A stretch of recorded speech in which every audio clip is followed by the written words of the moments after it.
നമസ്കാരം. നമ്മുടെ ചെമ്പനീർ പൂവിലെ വരാനിരിക്കുന്ന ഒരു അടിപൊളി ഭാഗത്തെ പറ്റിയാണ് കേട്ടോ പറയുന്നത്. അങ്ങനെ ചന്ദ്രമതി സച്ചിയോടും രേവതിയോടും റൂമിലെ ബാത്റൂം യൂസ് ചെയ്യാതെ പുറത്തു പോയി കുളിക്കാൻ പറയാണ് കേട്ടോ. ദേഷ്യം വന്ന സച്ചിയാണെങ്കിൽ ശ്രീകാന്തിന്റെയും വർഷയുടെയും പെട്ടികളൊക്കെ എടുത്ത് അങ്ങോട്ട് പുറത്തേക്ക് വയ്ക്കുന്നുണ്ട്. ശേഷം തന്റെ റൂം പൂട്ടി അതിന്റെ താക്കോലുമായിട്ടൊക്കെയാണ് ജോലിക്ക് പോകുന്നത്. ഇത് കണ്ട് ചന്ദ്രമതി ഇതെല്ലാം കാരണക്കാരി രേവതി തന്നെയാണെന്നും പറഞ്ഞുകൊണ്ട് രേവതിയെ കണക്കിന് കുറ്റപ്പെടുത്തുന്നുണ്ട്. അങ്ങനെ സഹികെട്ട രേവതി സച്ചിയെ വീണ്ടും വിളിച്ചു വരുത്തിയിട്ട് കാര്യങ്ങളെല്ലാം പറയുന്നുണ്ട്. തുടർന്ന് സച്ചിയോടായിട്ട് ചന്ദ്രമതി, നീ ആരോട് ചോദിച്ചിട്ടാടാ റൂം പൂട്ടിപ്പോയത് എന്ന് ചോദിച്ച് ദേഷ്യപ്പെടുമ്പോൾ സച്ചി നല്ല ഉരുളയ്ക്ക് ഉപ്പേരി പോലെ മറുപടി കൊടുക്കുന്നുണ്ട്. എന്റെ റൂം പൂട്ടിപ്പോകുന്നതിനെ ഞാൻ ആരോടാ ചോദിക്കേണ്ടത്? അല്ല, നിങ്ങൾ എന്തിനാ എന്റെ റൂം കണ്ടവർക്കൊക്കെ കൊടുക്കുന്നത് എന്നിങ്ങനെ പറയുന്ന കേട്ട്, എടാ അവൻ നിന്റെ അനിയനാ, അവന് 2 ദിവസം റൂം വിട്ടുകൊടുക്കാൻ നിനക്ക് പറ്റില്ലേ? പിന്നെ നീ എവിടത്തെ ചേട്ടനാ എന്ന് ചോദിക്കുമ്പോൾ ഞാൻ എന്തിനു വിട്ടുകൊടുക്കണം? രേവതിയെ പോലെ ഞാൻ നിങ്ങളെ അനുസരിക്കുമെന്ന് നിങ്ങൾ കരുതിയോ? ഞാൻ ടെറസിലും അവള് ഹാളിലും കിടക്കണമെന്നായിരിക്കും നിങ്ങളുടെ ആഗ്രഹം, പക്ഷേ അത് മനസ്സിൽ മാത്രം വച്ചാൽ മതി എന്നൊക്കെ നല്ല വർത്തമാനം തിരിച്ചു പറഞ്ഞു കൊടുക്കുന്നുണ്ട് കേട്ടോ സച്ചി.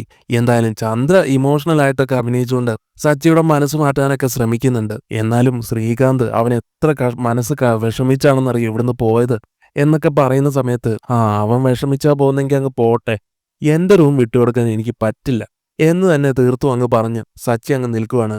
ചന്ദ്രയ്ക്ക് ഇത് കണ്ടിട്ട് ദേഷ്യം വരുന്നുണ്ട്. ഇതെങ്ങനെയാടാ നിന്റെ റൂമാവുന്നത്? എന്റെ അച്ഛൻ എനിക്ക് തന്ന വീടാണ് ഇത്. അതിലങ്ങനെ നീയെന്നല്ല ആരും അധികാരം പറഞ്ഞുകൊണ്ട് വരണ്ട. ഇത് കേൾക്കുന്നത് സച്ചിൻ തിരിച്ചു പറയുന്നുണ്ട്, അമ്മ കഷ്ടപ്പെട്ട് സമ്പാദിച്ചു കെട്ടിയ വീടൊന്നും അല്ലല്ലോ ഇത്. ഈ വീട് ഇപ്പോഴും എന്റെ അച്ഛന്റെ പേരിൽ തന്നെ. ഇതിൽ 2 റൂം എന്റെ അച്ഛൻ പണിതതാ. അപ്പൊ എനിക്കും അതിൽ അധികാരമുണ്ട്. എന്തായാലും സച്ചിയുടെ ഈ സംസാരം എല്ലാം കേട്ടും അവസാനം ചന്ദ്ര താഴ്മയോടെ ചോദിക്കുന്നുണ്ട്, സച്ചി, ഇപ്പോഴാണ് വീട്ടിലെ എല്ലാ പ്രശ്നങ്ങളും ഒക്കെ ഒന്ന് തീർന്നു വന്നത്. ഇനി നീയായിട്ട് എന്തിനാ പുതിയതായിട്ട് ഓരോന്ന് തുടങ്ങുന്നത്? ഒരു 2-3 ദിവസം നിനക്കൊന്ന് അഡ്ജസ്റ്റ് ചെയ്തുകൂടെടാ. ശ്രുതിയാണെങ്കിലും അങ്ങോട്ട് വന്നിട്ട് ചന്ദ്രയെ അനുകൂലിച്ച് സംസാരിക്കുകയാണ്.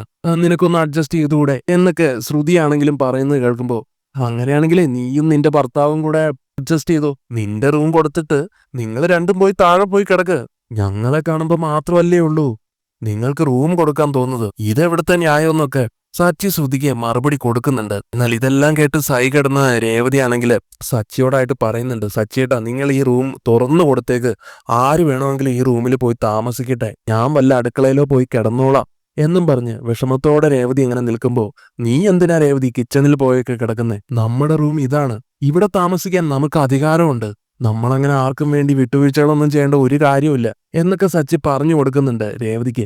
എന്നാൽ രേവതി പറയും, കേട്ടോ, എനിക്ക് അങ്ങനെ ഒരു അധികാരവും വേണ്ട. അതിനെ ചൊല്ലിയുള്ള ഈ വഴക്കും സംസാരവും ഒക്കെ ഒന്ന് എല്ലാവരും നിർത്തിയാൽ മതി, അത്രേ എനിക്ക് വേണ്ടു എന്ന് പറഞ്ഞ് കരച്ചിലിന്റെ വക്കിലെത്തുകയാണ് രേവതി. അത് കണ്ട് സച്ചി ചോദിക്കുന്നുണ്ട്, നീ എന്തിനാ രേവതി കരയാനൊക്കെ പോന്നേ? അതിന് മാത്രം നിന്നെ ആരെങ്കിലും എന്തെങ്കിലും പറഞ്ഞോ? അപ്പൊ രേവതി പറയും, നിങ്ങൾക്ക് കതക് പൂട്ടി അങ്ങ് പോയാൽ മതി. ആ സമയം ഇവിടെ ഞാനാണ് അപമാനിക്കപ്പെട്ടത്.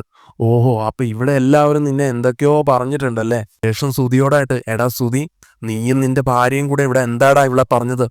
അപ്പൊ ശ്രുതി പറയും, ഞാനും ശ്രുതി ഒന്നും അറിഞ്ഞിട്ട് പോലുമില്ല, ഞങ്ങളെ വെറുതെ കുറ്റം പറയരുത്.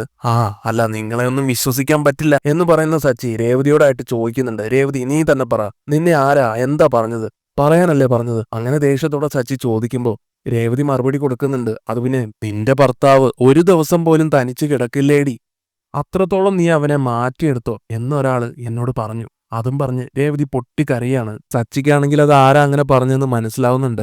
ഇതിനിടയിൽ രവീന്ദ്രനും വരുന്നു. രവീന്ദ്രനോടായിട്ടും സച്ചി പറയുന്നുണ്ട്, അച്ഛാ കേട്ടില്ലേ അമ്മ എന്താ പറഞ്ഞെന്ന്? ഈ വീട്ടില് ഇത്രയേ ഉള്ളൂ രേവതിയുടെ വില.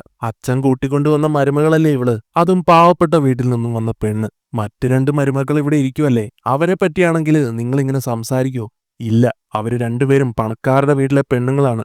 അവരോട് നിങ്ങൾ ഇങ്ങനെ സംസാരിച്ചാൽ വിവരം അറിയും. അവർ ഇംഗ്ലീഷില് നല്ല തെറി പറഞ്ഞിട്ട് അവിടുന്ന് ഇറങ്ങിപ്പോകും. പക്ഷെ ഇവള് പാവപ്പെട്ട ഒരു പെണ്ണായിപ്പോയി, വെറും പൂ കെട്ടുന്ന പെണ്ണ്. ആർക്കും എന്തും പറയാലോ, അതല്ലേ നിങ്ങൾ ഇവളുടെ തലയിൽ കയറുന്നേ. പക്ഷെ നിങ്ങൾ ഓർത്തോ, ഇവൾക്ക് മറുപടി പറയാൻ അറിയാഞ്ഞിട്ടൊന്നുമല്ല. കണ്ടില്ലേ 2 ആണുങ്ങളെ കല്ലെടുത്തെറിഞ്ഞത്?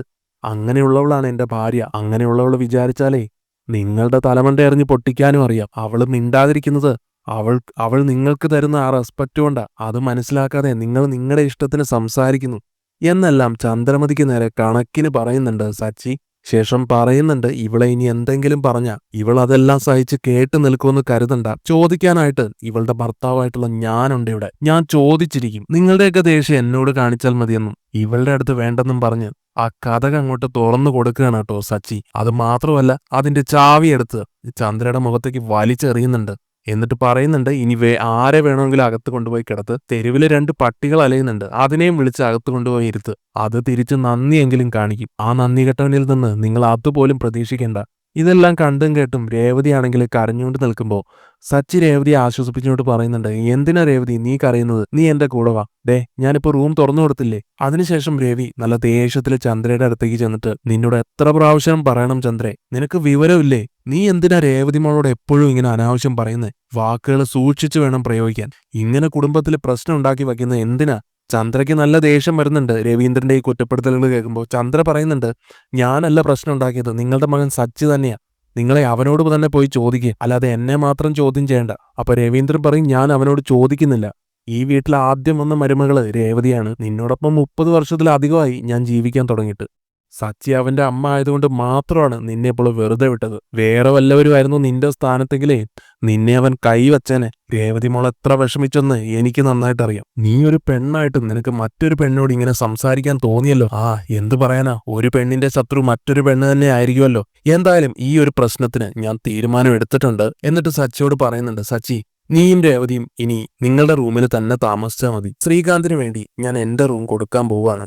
ഇതിനിടയിൽ കയറി ചന്ദ്ര ചോദിക്കുന്നുണ്ട്, എന്ത് നമ്മുടെ റൂമോ? അതൊന്നും ശരിയാവില്ലെന്ന് പറയുമ്പോ, അതേടി ശ്രീകാന്ത് ഇവിടെ താമസിക്കണമെന്ന് നിനക്ക് തന്നെയല്ലേ നിർബന്ധം, അപ്പൊ നിന്റെ റൂം തന്നെ കൊടുക്കണം എന്ന് രവീന്ദ്രൻ ദേഷ്യപ്പെട്ട് തന്നെ പറയുകയാണ് കേട്ടോ. പക്ഷെ സച്ചി പറയും, സച്ചിക്കാണെങ്കിലും അത് ഇഷ്ടപ്പെടുന്നില്ല. അതുകൊണ്ട് തന്നെ സച്ചി പറയുന്നുണ്ട്, അതെന്തിനാ അച്ഛന്റെ റൂം കൊടുക്കുന്നേ? ഇവിടെ ശ്രുതി നിൽക്കുമല്ലേ, ശ്രുതിയുടെ റൂം കൊടുക്കട്ടെ, അതല്ലേ ശരി. എന്നാൽ രവീന്ദ്രൻ എന്തൊക്കെ പറഞ്ഞിട്ടും തന്റെ ആ ഉറച്ച തീരുമാനത്തിൽ തന്നെയാണ് നിൽക്കുന്നത്. ഞാനും ചന്ദ്രയും ഇനി മുതൽ ഹാളിൽ കിടന്നോളാമെന്നും എനിക്ക് എവിടെ കിടന്നാലും ഉറക്കം വരും, അതുകൊണ്ട് ശ്രീകാന്തും വർഷയും ഇനി ഞങ്ങളുടെ റൂമിൽ കഴിയട്ടെ. ചന്ദ്രയ്ക്കാണെങ്കിലും നല്ല ദേഷ്യം വരുന്നുണ്ട്. രേവതിയും സച്ചിയും പുറത്ത് കിടത്താമെന്ന് വിചാരിച്ചിട്ട് തനിക്ക് തന്നെ പുറത്ത് കിടക്കേണ്ട അവസ്ഥയാണ് ഇപ്പൊ വന്നിരിക്കുന്നത്. രവീന്ദ്രൻ അപ്പോഴേക്കും ഒരു പായും തലേണയും എടുത്തുകൊണ്ട് വന്നിട്ട് ചന്ദ്രയുടെ കയ്യിൽ കൊടുത്തിട്ട്, ചന്ദ്ര ഇത് നിന്റെ പായയാണ്, നീ ഇത് തറയിൽ വിരിച്ച് കിടന്നാ മതി, ഞാൻ തറയിൽ കിടന്നോളാന്ന് പറഞ്ഞു രവീന്ദ്രൻ ആ തറയിൽ അങ്ങനെ കിടക്കുകയാണ്. ചന്ദ്രമതി ആണെങ്കിൽ അത് കണ്ട് വല്ലാതാവുന്നുണ്ട്. ശേഷം ഞാനും തറയിൽ തന്നെ കിടന്നോളാന്ന് പറഞ്ഞ് ചന്ദ്രയും രവീന്ദ്രന്റെ കൂടെ തന്നെ കിടക്കുകയാണ്. പക്ഷേ സച്ചി അതിന് സമ്മതിക്കില്ലല്ലോ. രവീന്ദ്രനെ തറയിൽ കിടത്താൻ സച്ചിക്ക് ഒരിക്കലും സാധിക്കില്ല. അതുകൊണ്ട് തന്നെ അത് കണ്ട് സഹിക്കാനാവാതെ തന്റെ റൂമിൽ പോയി കട്ടിലും ബെഡ്ഷീറ്റും ഒക്കെ ഹാളിൽ കൊണ്ടുവന്ന് ഇടുകയാണ് രവീന്ദ്രന് വേണ്ടി. സച്ചിയും രേവതിയും കൂടിയിട്ട് അങ്ങനെ രവീന്ദ്രനും ചന്ദ്രമതിയും അതിൽ കിടന്നാണ് ഉറങ്ങുന്നത്. ഈ വീഡിയോ ഇഷ്ടപ്പെട്ടെങ്കിൽ ലൈക്ക് ചെയ്യുക. അതുപോലെ ചെമ്മനൂർ പൂവിന്റെ കൂടുതൽ വിശേഷങ്ങൾ അറിയാൻ വേണ്ടിയിട്ട് ഈ ചാനൽ മറക്കാതെ സബ്സ്ക്രൈബ് ചെയ്യുക. താങ്ക്